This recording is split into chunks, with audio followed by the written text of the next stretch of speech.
sobre todo en el R1, pues que no mueras en el intento. Este es un video que quiero dedicarlo a los médicos residentes que van llegando a la especialidad.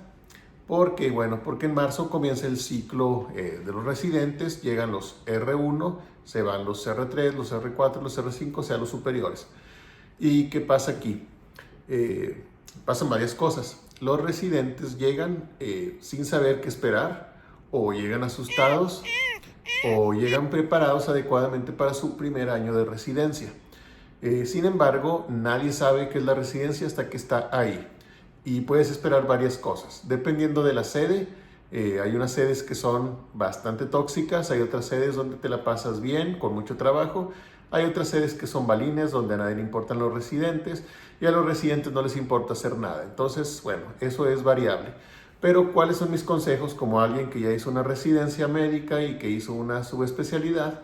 ¿Qué es lo que debes hacer para que tengas una residencia exitosa y sobre todo en el R1, pues que no mueras en el intento? Vamos a ver, uno de los primeros puntos que debes hacer es saber que eres una persona responsable de pacientes, entonces tienes que portarte como tal, tienes que ser responsable. Muchas veces piensan que el residente no tiene responsabilidad y que todo es del adscrito, pero realmente no es así. Podrá ser legalmente, pero también legalmente el residente tiene sus cuestiones. Sin embargo, vamos a verlo desde la cuestión ética. Tienes la responsabilidad de cuidar al paciente que vas a operar, al paciente que operaste, que le vas a dar un tratamiento.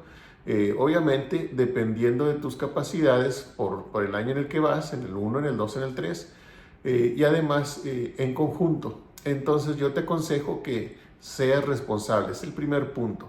Si tienes que tomar alguna decisión sobre un laboratorio, sobre un estudio, que lo hagas, que lo apuntes en el expediente, que no se te pasen los pendientes. O sea, esa es tu responsabilidad como R1. En el R1 no esperes hacer los procedimientos, no esperes dar las consultas, hacer las cirugías, no.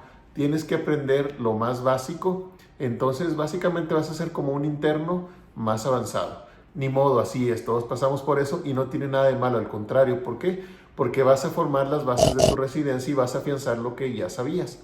Número 2, ser limpio. Limpio en tu persona, eso te va a ayudar mucho, no solamente con tu equipo de trabajo, con tus superiores, sino con tu autoestima. Entonces, a veces en la residencia no hay tiempo de dormir, de peinarse, no hay tiempo de bañarse, pero bueno, tienes que buscarlo, perfúmate, lleva una bata limpia, planchada, organízate para que dentro de todas las actividades que tengas puedas tener ropa limpia y puedas tener una buena imagen personal. Otro punto importante es organización. Tienes que organizarte para poder cumplir todas tus actividades. Al principio parece que tienes un mar de actividades, pero la verdad es que cuando vas terminando el R1 dices, no estaba tan difícil. Lo que pasa es que no te sabías organizar, no sabías que el tiempo que tenías antes de ocio, pues va a disminuir. No quiere decir que no te puedas divertir, pero tienes que compartimentalizar cada una de tus actividades, cumplirlas, y así vas a tener tiempo para estudiar, para descansar, para divertirte, y no vas a andar todo madreado en las guardias o en la preguardia o en la posguardia. Entonces, organización. Y otro punto que me parece también importante, pues es el respeto a los superiores. Vas a tener diferentes tipos de superiores, los R's y los adscritos áureos y los adscritos mamalones, que son una verdadera reata. Yo te aconsejo que te lleves bien con tus R's superiores, les hagas caso en las indicaciones. Tú vas a identificar cuáles R's te van a respetar y cuáles R's nomás quieren madrearte. Entonces tú tienes que ir viendo cómo ganártelos. No tienes que ganártelos haciendo su trabajo, comprándoles comida, haciendo favores de índole corporal, nada de eso. Eso está mal, eso no debe ser. Entonces tú te los vas a ganar con tu trabajo. Y a tus adscritos, igualmente, el adscrito, ¿qué va a haber? Yo que veo como adscrito en los residentes, que sean honorables, o sea, que se comporten bien, que saluden, que sean educados, que se vistan adecuadamente, que usen el uniforme como marca la regla del hospital, que conozcan a los pacientes, eso es lo principal. Tienes que saber qué pacientes tienes en piso, qué se ingresó, qué no está, qué pasó con tal paciente, qué se va a operar, todo eso hay que conocerlo. Y cuando tú ves que el residente cumple esas funciones, lo sabe bien, le echa ganas, estudia, es cuando lo vas a ir respetando más que como una persona, lo vas a respetar como residente. ¿Y eso qué implica?